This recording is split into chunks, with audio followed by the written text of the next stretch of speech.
Hey Zwifters, if you are here for some Zwift Racing League insights and you haven't yet checked out Simon Bradley's course recon, I do thoroughly recommend you go and do that first because this content builds on the framework that Simon sets out in that race. But if you're not here for that, or if you already know the course pretty well, stick around because we're going to dive into the detail of these sprints and hopefully give you an edge for Zwift Racing League this week. Now, I wasn't going to do a video for this course. I thought, you know what? You go through the lap banner, you go up a little bit of a hill, there's the sprint, there's nothing to it. But as always, the devil is in the detail. I raced this course this week, did 6 laps, just like we're going to do around Zwift Racing League. And I do think there are some interesting things here that are going to give you an edge and help you find those little 1% gains that are going to make all the difference on a short sprint like this. So, number one thing to note is that it is a really long uphill drag from that lap banner to the sprint banner. We're watching the video here. It's a good 2.5 minutes from the corner when you enter the Champs-Elysees straight to when you get to the banner. So don't go in too hard, don't go too early thinking that it's coming up quickly. It's a long drag. You're going to have to stick in, ramp up the wattage before you actually get to a sprint point. And the cobbles don't help either. So the cobbles just drag everything out, make everything take longer. You know, the course plays longer than it is because of that slowing speed with the cobbled surface. Number two thing is the power-ups this week. So the nature of this sprint and the location means that you'll be going through the lap banner and then onto the sprint banner. And every single power-up this week is relevant and useful for a sprint. So steamroller, van, aero.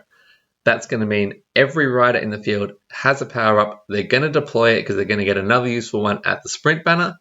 It's going to be chaos. If you're caught further back, it's actually going to be hard to see when all those icons start popping off. It's something that you don't really think about. But you don't want to be caught out of position here because it's going to be hard to see where that place is to go and launch. And we'll talk about that a little bit soon.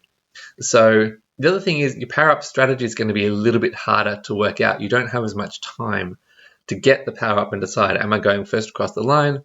Am I going faster through the segment? What am I going to do here? So I'd recommend having a little bit of a think. You know, if I get the steamroller, what am I going to do? If I get the aero, what am I going to do?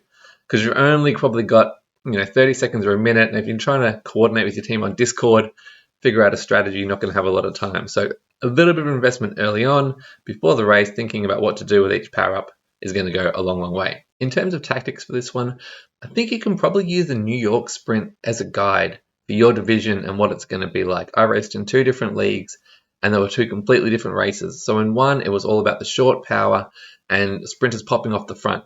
Whereas the other one, it was an all-out battle, teams really coordinating a lead-out train from a good kind of 1.5 kilometers from the line. So depending on your experience in New York, I think that'll influence your tactics here.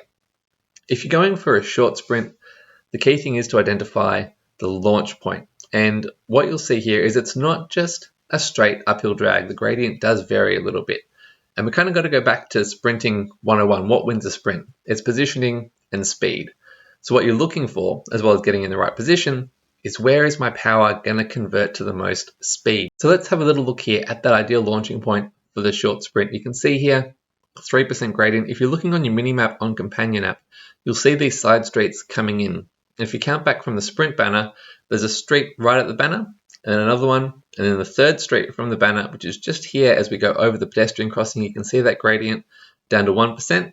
It'll stay that way until this pedestrian crossing right here, and then it's going to start to kick up. So between those 2 crossings, that's your point to make the most of that flatter road and accelerate and get up to speed for the sprint section. If you're thinking about a coordinated team effort and a long-range bomb, I think it could kick off anywhere from the lap banner up. It is a long drag, it's a couple of minutes, but I think as the road straightens out, you can see the Arc de Triomphe in the distance. Teams who are thinking about this long-range attack are going to start to move to the front. You might see some acceleration, so watch out for that. Again, depending on your league and your division and what your experience was in New York. While we're here, let's have a little look at the finishing sprint on the Champs-Elysees.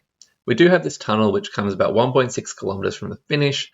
It's really not enough of a gradient to disrupt the race at this point. But one thing that I do notice is that as we come up out of here and turn left, for some reason, every time I race this course, riders accelerate up this straight bit of road. I don't know why. It's too far from the finish to really make an impact. There's no more race features, there's no changes in gradient, it's just a flat run into the finish from here. But for some reason, it's always hard up this section and it just seems to provoke people surging to the front. So that's just a watch point. The sprint itself here is pretty straightforward. You come around this corner and you're going to hit 300 meters to go.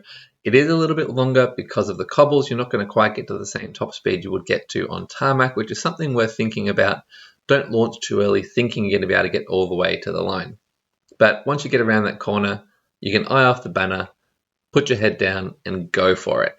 As you can see, this was a good race for me. I'm hoping to repeat the dose this week in Zwift Racing League. Good luck in your races and I'll see you out there.